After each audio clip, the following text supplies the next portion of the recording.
Well, good evening, everybody. Thank you so much for joining us to talk Lent and Easter ideas. It is really lovely to have so many people with us this evening. For anybody who doesn't know me, my name's Emma Coy, and I'm the mission enabler for children and families in the diocese. So what we're going to talk about this evening is kind of going to have a bit of a children and families slant, but it will be applicable to people of all ages.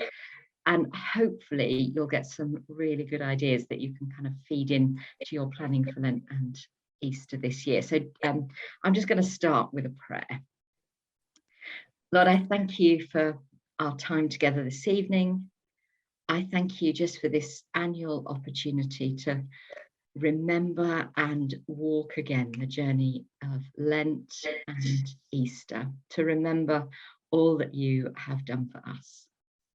And as we discuss ideas tonight, Lord, I just pray that you would really inspire us with some great ideas of how to share this wonderful good news with our congregations and communities.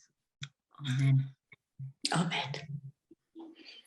Brilliant. I thought we'd start with just kind of, if 2 or 3 brave people would just kind of like to share anything they've learnt from the last 2 Easters. I thought that might be a good way to set us off, because we've just celebrated 2 Easters that have been really not very normal, and I'm sure we've learned a whole bunch of stuff. Would anybody kind of be brave enough to just share one thing you've learned over the past 2 years?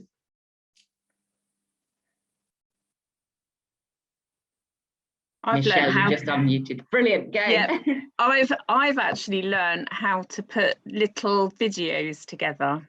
So we do a toddler service every month, and I put the video together for that. Brilliant, brilliant. Yeah, and online has been such a big thing over the last 2 years, and I'm sure there's still going to be space for that going forward. Brilliant, thank you, Michelle. Anybody else want to share? So hang on, let me put myself. Oh, who was speaking? Was that Diana? Has she lost her mute button? Oh dear. Whilst Diana's sorting herself out, anybody else like to share one thing you learnt over celebrating Easter differently for the last 2 years? Emma, thank you. I just want to say that I have really learned the importance and the value of being able to meet with real people in real life. I really have missed not being able to do what we've done before. And it's not that we just wrote out the same thing. It's when you take the opportunity to meet in person away, it is very different. So I'm very delighted to be able to see real people in real life. Thank you, Caroline. Yeah, I think that's really important, that being separated from people has really taught us the value of actually being with people. And hopefully it's all looking good that we will be able to meet in person this Easter. We won't have to be entirely separated and online. Thank you, Caroline. Let's have 1 or 2 others. One thing you've learned from doing Easter differently for the last couple of years. I think we've learned to think outside the box, because you've had to be very creative and come up with ideas of how to keep the children connected and how to keep the congregation connected with you. Brilliant. Thank you, Debbie. Yeah, absolutely. There has been a huge amount of creativity has happened over the past 2 years, just masses and masses amounts of it. It's been absolutely brilliant from kind of my position to sort of watch how much creativity there's been, and then to be able to kind of share that around a bit has been a real privilege. Lovely. Time for one more, I think. Anybody wants to? Easter trails are really good outside. Yeah, excellent. Yes. We've got a couple of examples of that coming up, Marcus. Yeah, absolutely. Those things that go beyond the church walls and engage people outside who possibly would never come inside our churches, like trails and things, have been amazing.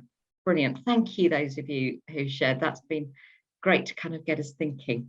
I've invited a few people along tonight just to share what they did last year, just to kind of start sparking off some ideas. Then I'm going to highlight some of the new resources for you, and then we'll have time, probably in breakout rooms, just to kind of talk to each other and share where our thinking is currently at. From my perspective, I think this Easter is going to look a lot more normal than it has done for the past couple of years. We still need to be risk assessing things. We still need to be looking at our local situation. We still need to be being cautious, but I think it's going to look a lot more normal than it has over the last couple of years, which is wonderful. So we are going to be able to do things back inside our church buildings again together, which is great. What I would encourage you to do, though, is not take that as an opportunity to rush right back to 2019 and do exactly what you did in 2019 just because you can again. I would really take the opportunity to think, what have we learned over the last 2 years? What was good from what we did over the last 2 years that we would want to feed into our planning for this year? So is there anything we've done over the last 2 years that was really, really good that actually we want to keep and we want to repeat and we want to do again? Rather than just saying, well, that was the pandemic, we're going to forget about it because it was horrible, and we'll just do what we did in 2019 because we can.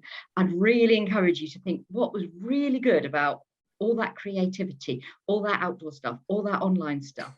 What's the best of that we can bring into our planning for this year? That would be my encouragement, which is why I've asked a few people to share what they did last year, just to kind of get us thinking and remembering some of that really good stuff. So first of all, I've got Hannah, who's the rector at Elstead, who I know did something really beautiful last year. Hannah, I will hand over to you. Right.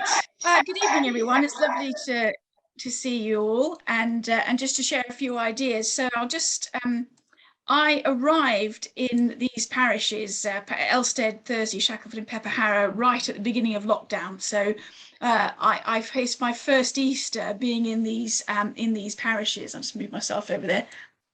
And so some of the things we needed to think about, all of us think about doing, was doing stuff sort of outdoors. And what we started to do was something called notice board ministry. So looking at, I'm very fortunate, at the end of my driveway, I have a notice board.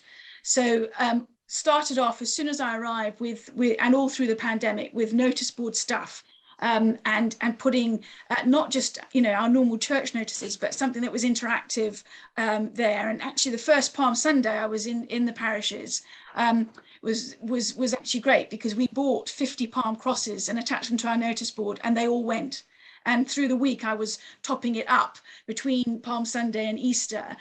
So there was always a Bible passage or something with a picture, and to make it sort of look, you know, quite interactive outside. And I could see people stopping from my office window. So there's another example of that. So we were journeying towards Easter, and each day of Holy Week, we had a different poster with a reflection, a Bible verse, and whatever it might be. So, you know, and just use this whole idea of notice board ministry during that time. And of course, at the end of that, we had a on a smaller scale, for my first Easter in the parishes, we had the the empty tomb and the Easter garden, and our dog Milo thought he needed to help prepare the Easter garden. So that was very much on a smaller scale. And then so we did posters for all the different seasons, for Easter, for Thy Kingdom Come. We had a theme that ran through Psalm 23 that we had on our website and at the end of the driveway. And then we had Advent and Christmas posters. So sort of we had for Christmas, we had a 24 different posters to lead us up to Christmas Day. So it was like an Advent calendar on our notice board at the end of the driveway. And I would go down there every morning when the children were, when they were going to school, and chatting to them as I changed the poster. And in the afternoon sort of hung around who I could catch and chat to if I was available. So lots of ways just to use the notice board. And it doesn't, you know, in my case, I've got one at the end of the drive, but it can be at your church premises as well. And then we sort of finished with our last sort of journey to Easter with the empty tomb, and encouraging people to see that. And we rolled the stone away from our Easter garden too. And then last year we did something just a little bit more stark. My husband and I made 5 crosses. I have 4 churches and also at the bottom of our driveway, and we just made some wooden crosses. And for Lent, just made it very simple with a purple ribbon. And so we went and installed these crosses with a purple ribbon that was there throughout Lent.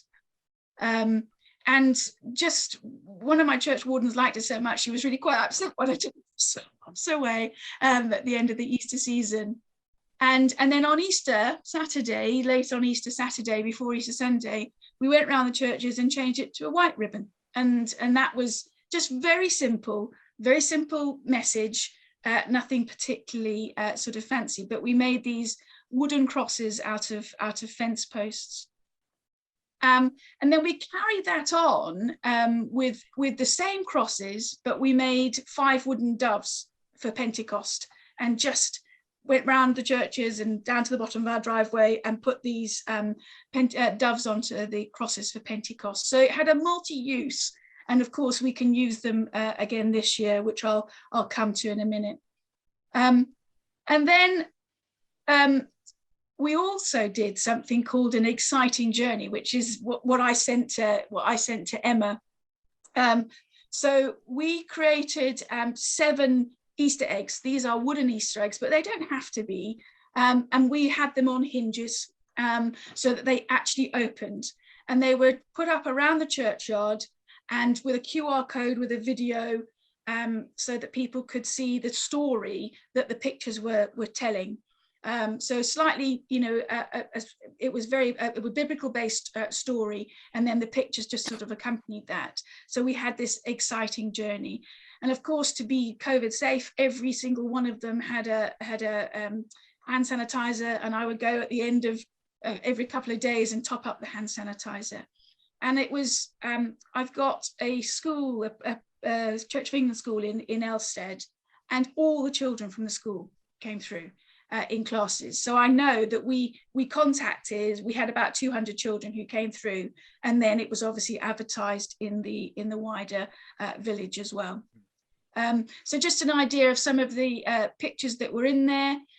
We obviously had Jesus, the denial of Jesus on the cross, and the coins representing Judas's betrayal.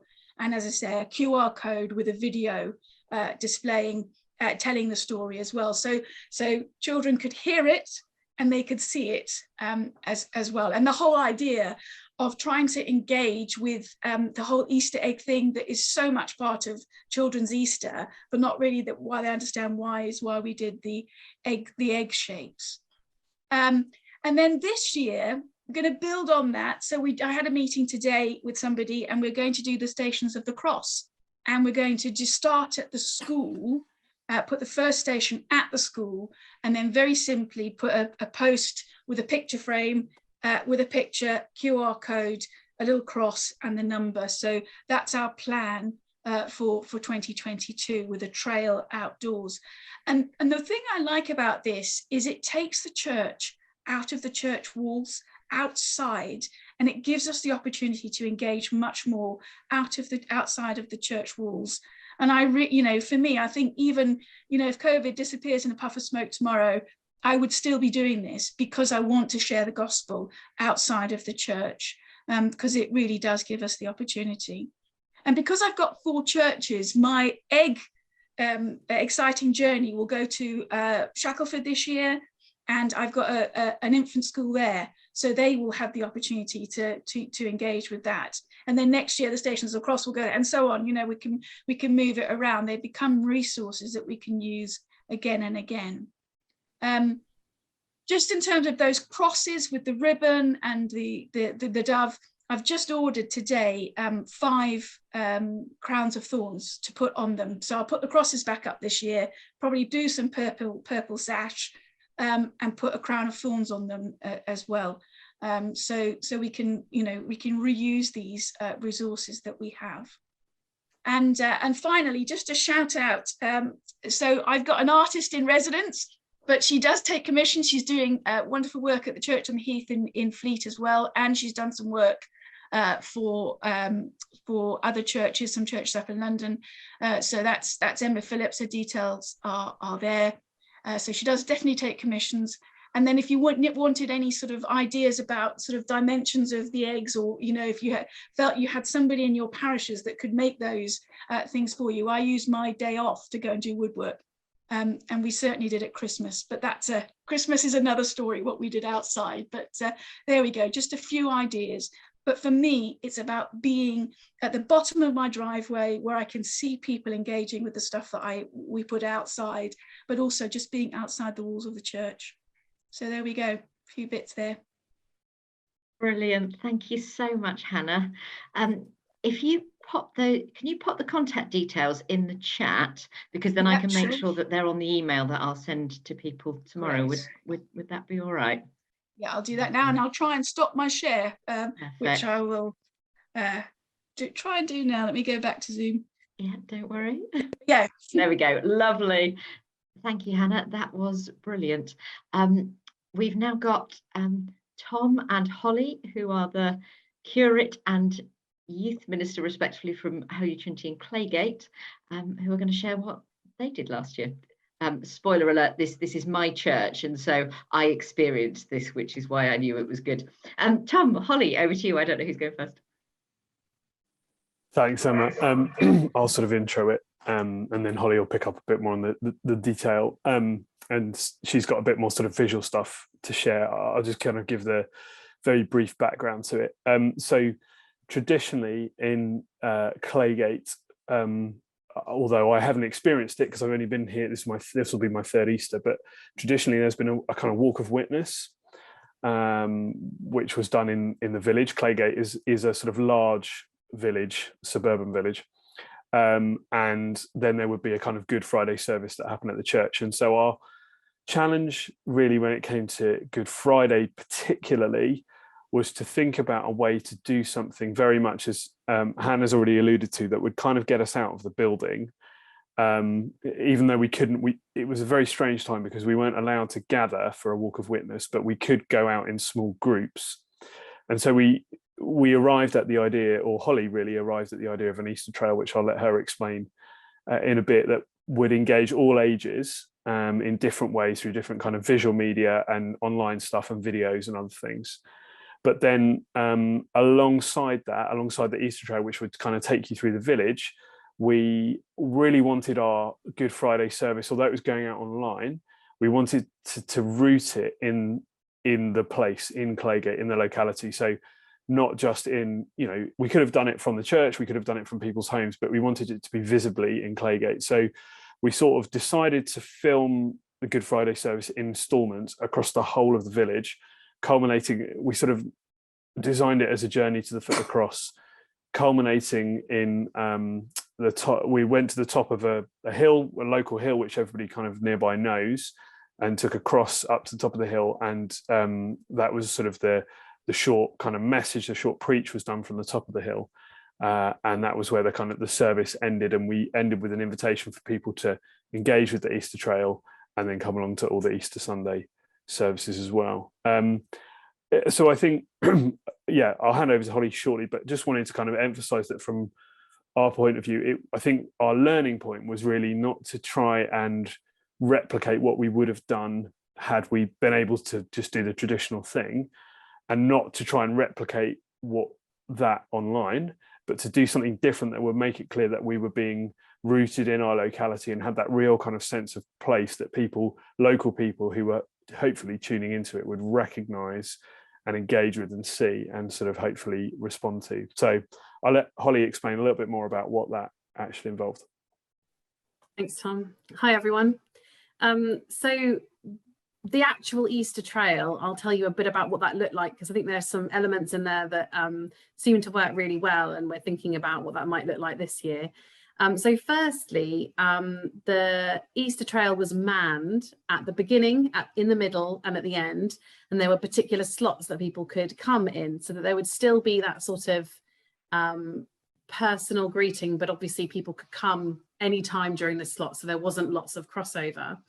And they were given a little pack when they arrived. So I'm just going to show you an example. This is the visual. So this was a two-sided A5. And one side had the map, which, as you can see, has the actual trail. And on the other side, I don't know how much you can read the writing. You don't particularly need to read it, but I'll just quickly talk through the different elements. So we had an invitation to walk the trail. And within the pack, there were either lollipop sticks or nails and elastic bands, depending on whether it was a child's pack or an adult pack. And the idea behind this was making a cross with an elastic band and the nails or the lollipop sticks, and carrying that round as a sort of physical thing to hold on to as you're contemplating. There was chalk, both big chunky chalk and little chalk for adults and children, to leave a mark as they went, and I'll show you a little snapshot of that in a moment. And then we had 3 ribbons, black, red and white, and these particularly linked to, as you can see, there's a QR code there, and these particularly linked to a web page that we made, which basically expounded on all of these different things. I'll just share, managed to get it live again today. It's going to go off live after this, so people don't get confused and think we think it's already Easter. But the QR code would take you here, and this had the timings, everything. The QR code was also available earlier. I'll tell you about the virtual walk in just a moment, but we particularly had these 3 videos, which are from the Bible Project. If you haven't heard of them, brilliant resources. And then there's short videos that are accessible for adults and young people. And the ribbons correlated with these. And the idea was that whether you were a child, a young person, or an adult, you could put the ribbons around your wrist and wear them either at the end or at the beginning. And then also we had a video that was more accessible for children as well. And again, as I'm on this page, I'll just show you, we also had some prayers that were written for adults and youth or for children that were just helped to continue to build on what was going on in the actual trail. And just back to the last couple of bits of the flyer. So we, at the end of the trail, I'll explain what happens in the middle of the trail in a moment, but at the end of the trail, there was a wooden cross that was covered in black paper, and the invitation was that you've left a trail throughout the village. We were invited, there was lots of hearts and crosses and scripture throughout the village. It was quite powerful to see. And then at the end, you could mark the cross itself, and sort of once everyone had gone through the cross covered in chalk from lots of church family members and others that joined in, again, quite a powerful image. And lastly, everyone in their little pack got a token for a hot cross bun from our local bakery, which we paid for in advance, and that was midway through the trail, so that was the sort of halfway point. So there was these different elements to engage with. I'll show you quickly I'll just quickly tell you about the virtual walk, which isn't on here, but you might have seen a glimpse of that on the website. We just really wanted to try and make this as accessible as possible. If you are not as able to walk through the village, then suddenly you're excluded from this big church-wide thing we were doing. So along with our seniors and pastoral care minister, Pippa Kramer, myself and her walked the trail on Zoom with and it was sort of, so we had people zooming in, and we had one of the cameras pointing at Pippa, and sometimes myself, but mainly Pippa, and then my camera pointing on the actual trail that we walked on, so that people could sort of engage with the physicality of it even from a distance. And during that time we read scripture. There were different passages that we sort of paused and we read, and it was pre-planned, obviously. So that was kind of special. It was a really special time, actually, and we prayed all together at the end at the cross. And lastly, I just want to sorry, it's been a while since I've been zooming like this. Okay, I'm going to just show you, it's very short, it's 50 seconds long, just to so give you a little glimpse, little video of what it was like in Claygate. And I had to cut out a lot, obviously, because you don't want to see the whole trail of Claygate, but this just gives you a little glimpse. So here you are.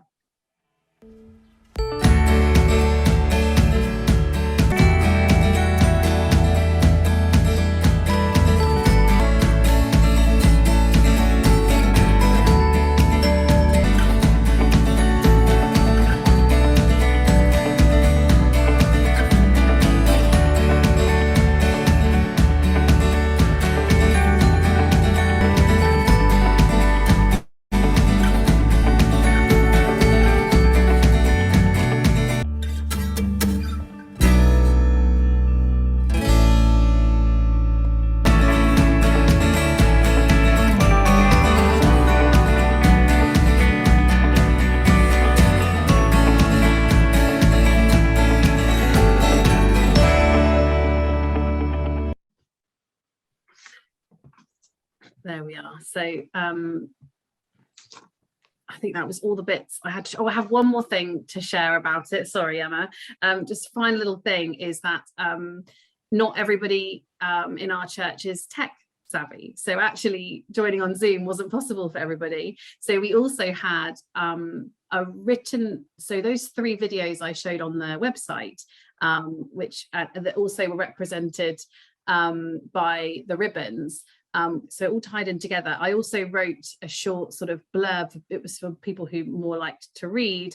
A lot of our seniors received these packs. They were receiving them anyway, and we added in all this stuff around the Easter trail that we were doing. And so there was a bit about sacrifice and atonement and the resurrection. And yeah, so there was a written account of this as well. So we tried to cover all bases, and it did engage with it with a lot of people. It was a real joy. I miss it. Tom just had one more thing I think to share, and then yeah, I just wanted to say that I will share in the chat the link to the Good Friday service, which is very short. It's kind of less than about half an hour, if it's useful for anybody, just to kind of, you know, get ideas from, and it gives you a sense of that kind of journey that we took to the cross.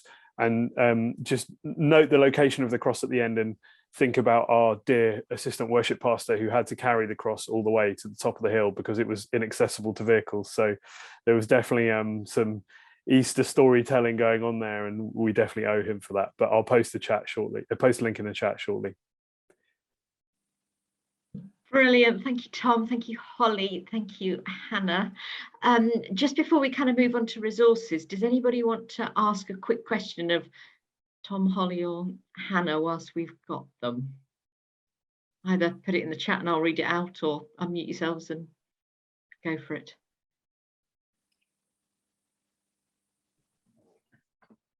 Emma, I actually said I made 5 crosses. I was sitting here thinking about it. We actually made 6 because we've got a URC church in Elstead as well, and we got permission from their vicar because they weren't meeting at all at that stage. They were only doing recorded cassette services. So we actually put one in their church as well. So it became an ecumenical thing for Elstead. So yeah, we did 6. Brilliant. Anybody want to ask a question? It'd be great if we could just have some, well, like for instance, the cross. I'd love to order one of those, for instance, to have it on a cross at the church. We're in the bit you'll send us afterwards. Is it possible just to put some addresses of where we could send off for various resources? In terms of the crosses, yeah, if Emma will share my email address, and you can contact me, because that's how I spend my Friday afternoons, and I'll give you a good deal. Brilliant. And anything that these guys have put in the chat, I will put in an email to you people tomorrow, so you don't need to be kind of copying and scribbling. You'll get all that tomorrow. Thank you. And any more questions whilst we've still got them? No, I think we're good. I know that Tom and Holly, you guys need to rush off, but thank you so much for coming and sharing. That was really great. Hannah, you are welcome to stay, or you're also welcome to disappear, because I know you're all very busy people. So thank you very much, people. Thanks, Emma. Thanks, Emma. I probably will pop off. My husband just popped his head in and said, see you at some stage today. So Yes, do. I'll do Absolutely. that. But thank you, everyone. Yeah, and then you just get in touch if you want to have any further ideas, anybody. Okay, thanks very much. Brilliant. Thank you. Great. So I hope that was kind of provided you with some food for thought and a little bit of inspiration. We're going to spend the second half of this evening sort of sharing some of the newest resources that have come out that will link in with some of the things that those guys were saying, and will help resource you if you wanted to do something similar, or just kind of do a spin-off from that. So first of all, we've got Kristen from the Bible Society with us, which is excellent. He's going to come and share about some of their latest resources. So Kristen, I will hand over to you. Excellent. Thank you, Emma. Wow, that was really encouraging, some of the fantastic things that folks have been doing. I've got some really exciting stuff to share tonight as well, some stuff that you may be familiar with from the past, but some new things as well. So I'm just going to go straight to our website, because that's the easiest way to kind of explain things. I'll put this link in the chat so folks have it. But just to kind of take you through the website, we have resources this year for Lent, Easter, and for Pentecost. Just to kind of quickly go through them, just to kind of point them out, you will see the Lent encounter, and that's going to give you a video, some daily reflections. We've also done some kind of conversation pieces for families. So you might want to just kind of highlight this to the families in your churches, just to get folks doing. I know as a parent, having to check something and go every single day can be a bit quite difficult, but even if you're just gathered around that table at dinner time or breakfast, or in the car on the way to school, or walking to school, and you just have a chat about the Bible reading and just a quick conversation starter, that could be something really engaging for the whole family. So that's the Lent encounter. And then the next thing is Wonder Walks. Everyone's already started talking tonight about doing stuff beyond our church walls. My colleague and I were sitting and we were trying to come up with something, and then we discovered our colleagues, the Scottish Bible Society, had designed something last year that is absolutely fantastic. So we got in touch with them, and they're letting us use that. So it is 8 walks. Each one of the walks focuses on the Gospel of Mark, and it just has something to pray, to think about, and to do while you're on a walk. So it's no specific walk. It could be in Claygate, it could be in Elster, it could be anywhere. You just kind of go on a little walk, have a bit of time to look at a bit of the gospel, and pray about it, talk about it while you're out exploring. So I think that's something really great for our families to do in their own time, and encouraging them around the Bible. You all will be familiar that we always do a book each year for Easter. Our good friend Bob Hartman, once again, has done a book for us this year. So we have The Greatest Miracle of All, and there is a easy pop-up Easter service that you can download that goes along with the book. And the book is pretty much for our primary age school children, but we've also heard that folks really want to have something for that younger audience, our toddler age. So we've got the Easter poem, and that's also with Bob Hartman. And there's a free video animation that goes with that. I mentioned that we have also done something for Pentecost. So when you scroll down to the bottom of the page, you'll see that there is resources for Pentecost. And I'm just going to pull that up and show that to you specifically, so you have an idea what it's about. We really kind of looked at, there's loads of trails out there. There's loads of different things for Lent. But when we were thinking about Easter, we thought actually there's quite a gap in that time from Easter to Pentecost, not a whole lot of resources out there. So we wanted to equip you for that time, because it is such an amazing time within the church calendar. We have a poster that has the whole in-between time on it that you can put up in your church or use it in a slideshow. It's free to download. And then we have this resource, which is a PDF that you can download and share. Now, I would never expect someone to sit into a group and do every single one of these interactions. I kind of see it as a pick and mix kind of thing, but we have a Bible reading, something for you to think about, something for you to do. There's a make section which has a bunch of Pinterest links to it. There's videos to watch. There's time for praise, time to discover, time to ponder. And then we have, with our friends at Out of the Ark and Same Boat Music, we've got some songs that we've picked just for this time. And then we've also used some podcasts from our colleagues that do the Sacred podcast for the adults to listen to. So there's a really good array of things to do. And it's something that for a church group could do one thing, but then you could say, hey, families, how about you do this on your own? And like I said, they're all PDFs. This is kind of what your week would look like.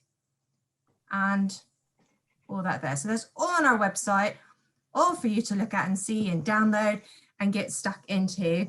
The PDFs are all free, and the pop-up Easter. And then there's also, because we love our pop-ups, we have a pop-up Pentecost as well. I challenge you to say that really fast a couple of times. So we've got a pop-up Easter, a pop-up Pentecost to kind of put it all together, all free for you to download. The only thing that costs is the Easter books. For those of us that are looking to re-engage some of our children and invite them back into church, I always think that the Easter books are a great resource to kind of send out to families, invite them to come back into church, or let them know about our Easter services, or to give out at gatherings. And I know a lot of folks use them to give out when they have like the Easter trails and different things in their communities. So all that's on our website. I'll put the link in the chat. Thanks a lot for letting me share with you this evening. Brilliant. Thank you, Kristen. So great to hear from you about those resources. Bible Society resources are fabulous, and great that there's so much for free. Anybody want to ask Kristen a question whilst we've got her?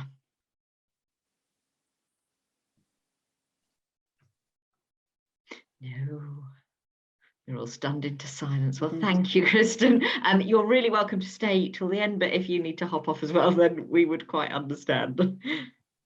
I'm actually in St. Albans this evening, setting up for a scripture festival tomorrow. And so we are in the cathedral till 11 o'clock tonight setting up. So I'm going to go pop over to the cathedral to go finish setting up. Oh, well done.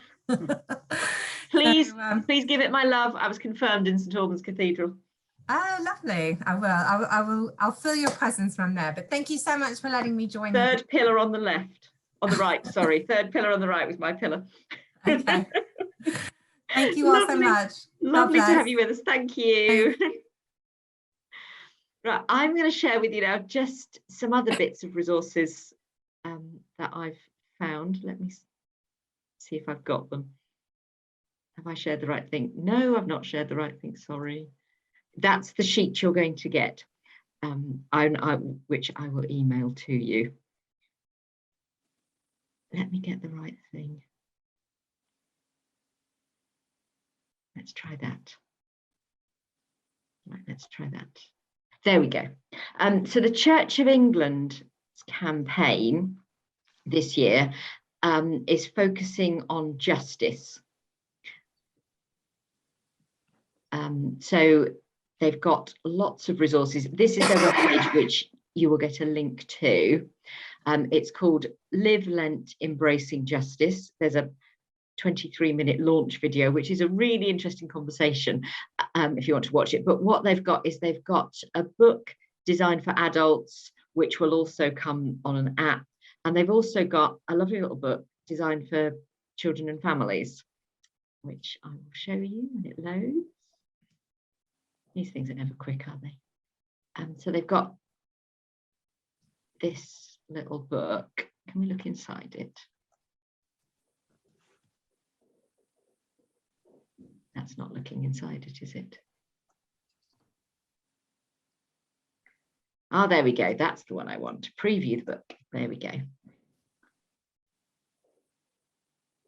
So there's a book of reflection for adults, but for families, they've got each week a little reading, a little prayer, and then they've got a challenge for each day.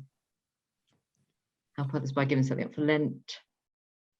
Try to seek the good in everyone we meet. Imagine a fair and equal world. Read what Jesus said about judging others. And so each day there's going to be a challenge that families can join in together. So I thought they were really quite nice. And then there is, of course, the reflection books for adults, which look like this.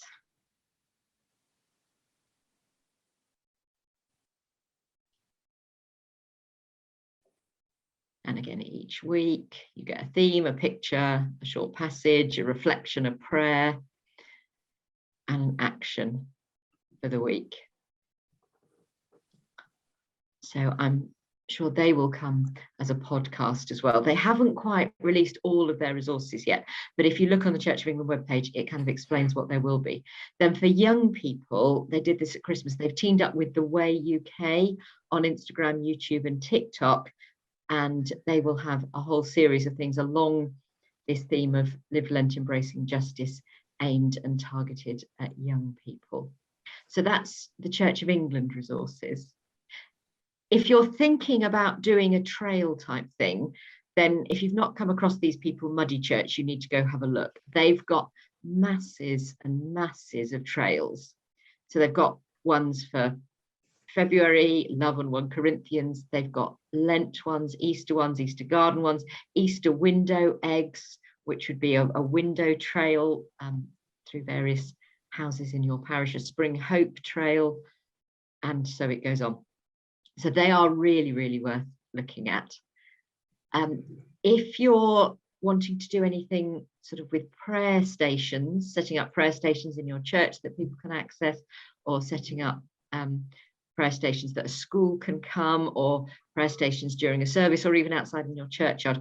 Prayer Spaces in Schools website have masses of activities. You have to set up a login with a password and an email, but you don't need to pay. They're free. And there's lots of ideas for prayer stations that are really adaptable to all sorts of different contexts. They call themselves Prayer Spaces in Schools, but actually they're relevant for anywhere.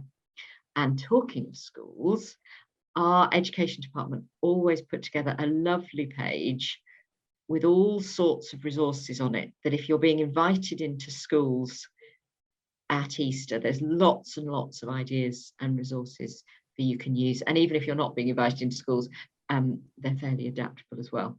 But often Easter is a great time to engage with schools, because primary schools don't really know how to teach the Easter story. And it's on their curriculum, and they know they need to do it, and they're not quite sure how to do it. So often it's a really good time to offer a school, hey, I can come and help you teach the Easter story. And generally they bite your hand off.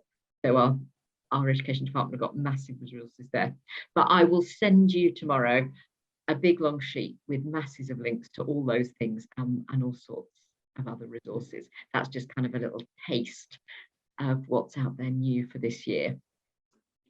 What I'm going to do now is I'm going to pop you into breakout rooms for about 7 or 8 minutes, just to kind of start to process maybe a little bit of what you heard tonight, any good ideas you heard, anything you're particularly thinking of for your church this year. Just kind of share with each other, encourage each other, inspire each other a bit. The breakout rooms are not going to be recorded, so you can kind of turn your cameras on and chat freely, and then we'll come back together for a bit and finish. So I'm going to assign you automatically. How many? There's 20. I'm going to do 5 rooms. Have a nice time talking to each other.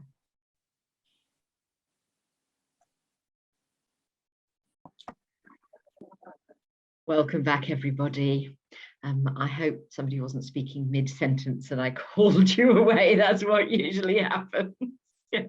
Happened to me on a Zoom last night. Somebody just asked me a really deep and meaningful question, and I've got halfway through my answer. It was like, no, I'm not going to see you again. Never mind.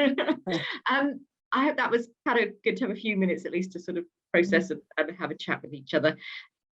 Anybody hear a really good idea from somebody else in their group? Because I know you won't share your own good ideas because you're all way too funny. But did anybody hear a really good idea from somebody else?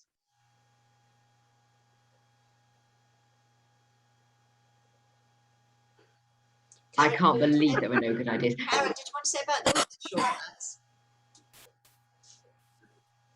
I shared Winter Shawl Yeah. have got some things available at the moment that you can download and or pre-order a little pilgrim pack, which looks very good. Oh, I will put that on my resources, Yes. Karen. I'll have a look. Brilliant. Thank you. I will make sure that features. Excellent. Anybody else hear anything good? Or want to share their own good idea?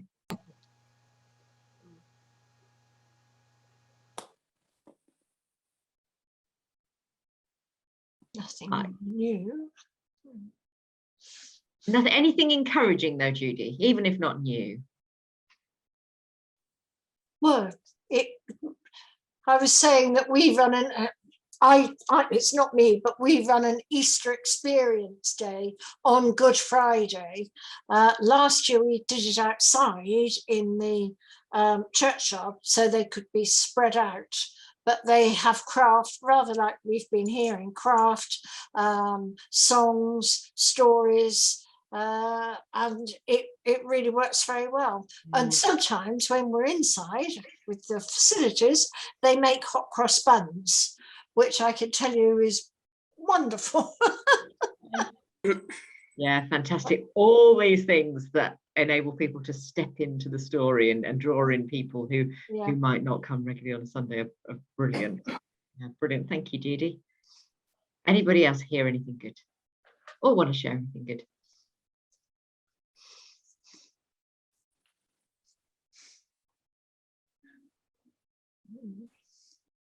Oh, go on, let's have one more.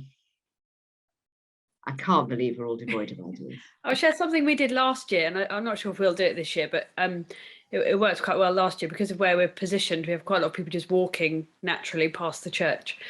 So we put out a cross, a big wooden cross, and a table full of ribbons, and encourage people to take a ribbon, either write a prayer on it, or just tie it to the cross and let that be their act of prayer.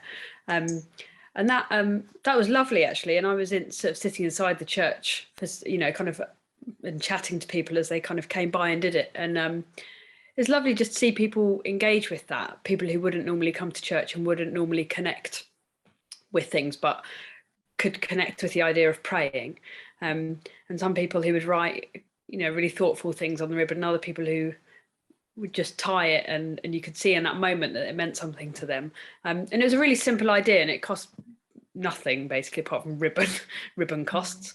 And it looked stunning as well. You could see it from quite far because when the breeze blew, you could see all the ribbons kind of dancing in the wind. So it looked kind of visually really lovely. And just quite a simple way to connect with the community with really very little kind of time or resource needed. Brilliant. Thank you, Cassie. Which brings us to 8:29. I did promise we would finish on time, so we will.